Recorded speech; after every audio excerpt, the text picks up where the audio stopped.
We'll get started. You can slide in. Okay.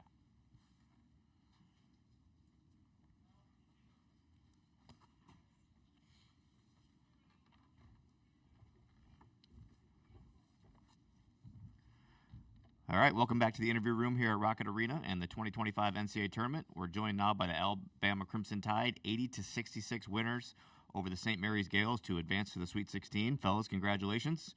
Please raise your hand for a microphone to be brought to you, and when you do ask your question, please introduce yourself and your affiliation.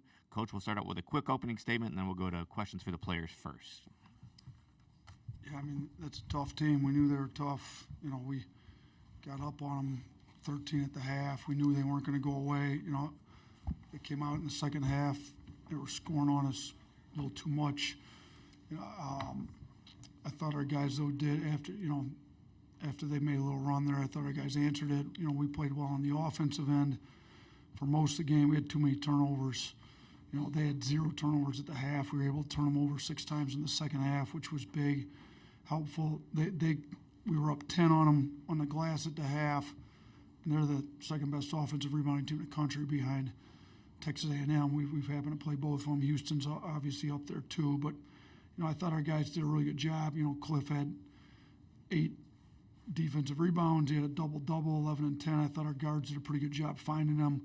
You know, we had 6 guys scoring double figures between 10 and 13. You know, I really want to. Sears is not up here, but I thought his energy, his positivity when he was on the bench with the 2 fouls, how hard he played on defense, even with the foul trouble, I thought was huge. You know, we had other guys step up and be able to score. I think it's tough to guard us when you got 6 guys capable of getting double digits, and that's not even counting multiple guys that have scored it well for us that didn't get to double digits. So I thought we had great leadership tonight, showed a lot of toughness, said, you know, the tougher team's going to win this one, and that's one of the tougher teams in the country. So really, our guys really stepped up and met the challenge there tonight. Thanks, Coach. We're going to go straight to questions in the front row for the student athletes. We'll bring a microphone your way. We'll start on the right side. Yeah, just for Grant or Chris, you guys kind of started off the night really strong, and that kind of gained more momentum as the game went on. Just what was the key to starting strong early? Grant? I mean, we emphasized that. We knew we had to come out. I mean, I feel like we've been slept on. I mean, there's a lot of people saying things about us, like we're about to lose this game. So, I mean, we knew we had to come out and bring energy, and I feel like the starting group kind of got us going, and then everyone came in and did their job, and I felt like down the line everyone had, like, a really solid game. Front row, left side. Chase Goodbread, Tuscaloosa News. Question for Chris. You had the 3-pointer in the first half near the corner that looked like it clipped the glass. Can you walk us through that one? Man, like you right, it did hit the glass, but, you know, I was leaning a little bit, so it happened to, go to the right a little bit. But, hey, the ball was going in today, you know, not complaining at all. Back row on the right, guys. Way back. Justin Williams from The Athletic. Grant back here. Coach talked yesterday about the importance of rebounding because of how they crashed the glass. They got some rebounds, but you guys held them to, I think, 9 second chance points. What was the key to that point of the game allowing you guys to get out and run? I mean, we made it a point of emphasis for the guards to get in there and strip down when they did get an O board, because we knew we weren't going to hold them completely from getting an O board. So, I mean, we emphasized that. We know we got tough guards who can come in and get rebounds, and then, I mean, just people making physical plays and blocking shots and getting steals. Left side, second row. Travis Nelson, Willoughby News Herald. This is for Grant. You guys, like, Coach, and you guys talked about the rebounding and stuff going in. It felt like you guys, I don't know if it's motivated to have a better response to this, but talk about just the rebounding. It felt like overall this really, against that team who's second best in the country offensive rebounding, you guys beat them on the glass, and that was huge in your win today. Yeah, we know we're capable of it because we've done it against, like, all the best teams who crash the glass. So we know we got to bring it. We got to bring it more often, even against teams who don't crash as hard, or like teams who aren't as physical. But I mean, I think if we do that, we'll win a lot more games. Third row, right side. Julie Mitchell, WVTM 13 in Birmingham. This is for all 3 of you. Talk about guys who really chipped in these 2 games here. Mo D had himself quite a cute couple games here in Cleveland. I know he's been a spark plug all season, but can you speak about him and what he's brought these 2 games here in Cleveland? Aden, want to start us out?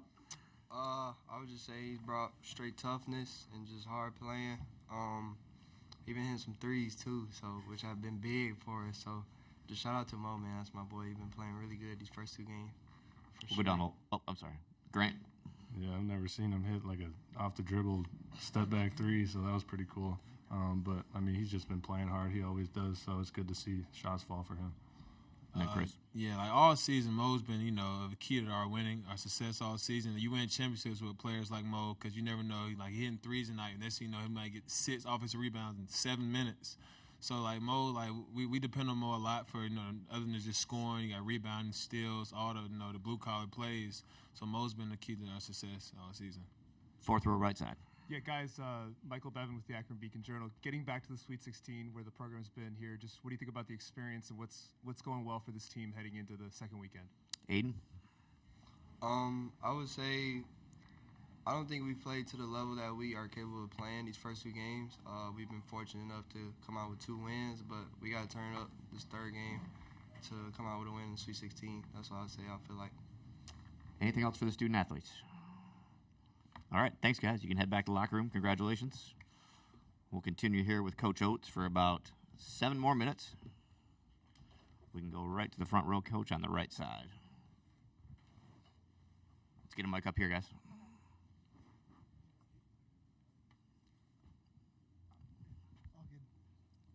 Alabama had 6 double-digit scores, which is 1 less than the number of St. Mary's players that had quality minutes tonight. Just you mentioned it earlier, but how important was the usage of depth tonight? Yeah, I thought we wore them out, particularly towards the end of the first half. They, like you said, they kind of play a 7-man rotation. Holloway played just under 2 minutes, and then that was it for their 8th guy. So 7 guys played the bulk of the minutes. Saxon played over 39, and Barrett played over almost 37. Marshallonis over 34, Ross over 34. So those 4 of their starters were over 34 minutes. If you look at us, we didn't have anybody over. The most minutes, LeBaron led us in minutes with 28 and 7 seconds. So nobody had over 28 minutes, really. And then we played 9 guys double-digit minutes, and we got a lot of contributors. So they the end of the first half, they finished the half 1 of 12 from the floor. I thought we kind of wore them out. Then they had to call a timeout there in the second half with 9 minutes and some change, if I remember right. Where it's probably a smart timeout. He's coached a lot of games, kind of rest his guys, and you got immediate timeout a minute later.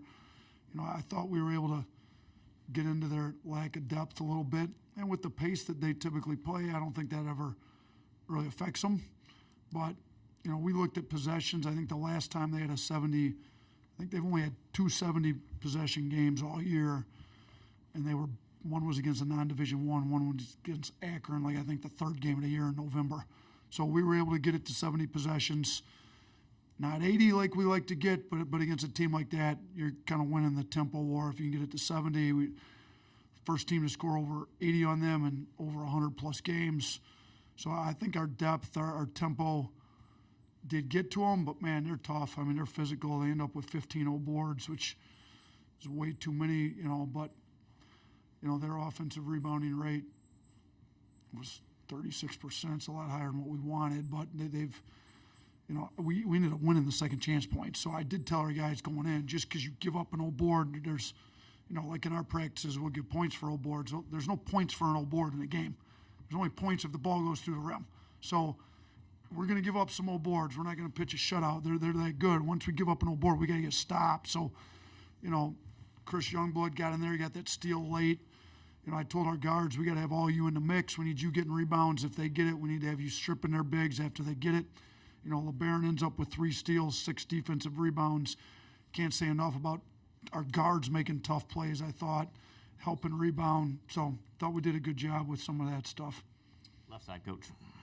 With the Tuscaloosa News. Coach, do you think this team is even better equipped from a personnel standpoint and a depth standpoint to reach a Final Four, even more so than the team that actually did it last year?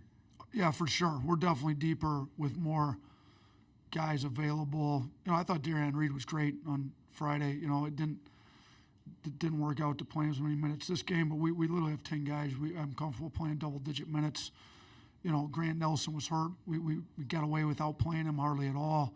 Darian was part of that, being able to not play Grant until about 7 minutes to go in that game. So, whether it's injuries, foul trouble, just depth to wear teams out, guys just not playing well, and you need somebody else to step up. I definitely think we've got it. Mo Diabate stepped up big in last year's run, even today. I mean, they went two bigs a lot. I mean, 2 7-footers out there.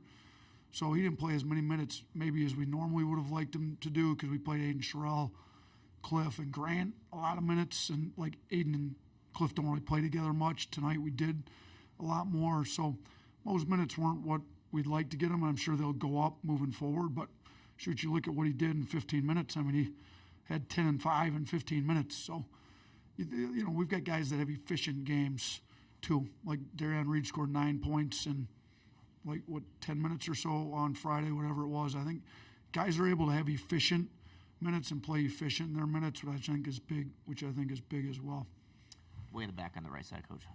Coach, Cliff's had a good season, but it seems like he's really been a difference maker these past 2 games. Is something clicking with him, or just the matchups are working out well for him? I hope something's clicking with him, because when he's playing really well like he was tonight, we're a different team. Thought he was great against Robert Morris. He's at 11 double-doubles on the year. I think he's more than capable of having a double-double every game out. He played 25 minutes and had 10 and 11 with 2 blocks. Should have even had 2 assists tonight. So I thought he was really good and did a good job kind of challenging their big. I mean, their bigs are good. They're big. They punch in the post a lot. You kind of look at what they did. Saxon had a good game. I mean, he had 15 and 5. He shot 7 of 12 from the floor. Wessels was only 3 of 9 from the floor. I thought Grant, Aden, Sherrell, Cliff kind of affected those 2 guys a little bit, but they're good. They're big. I mean, they're tough. Last 2 questions in the 4th row, Coach, starting on the end.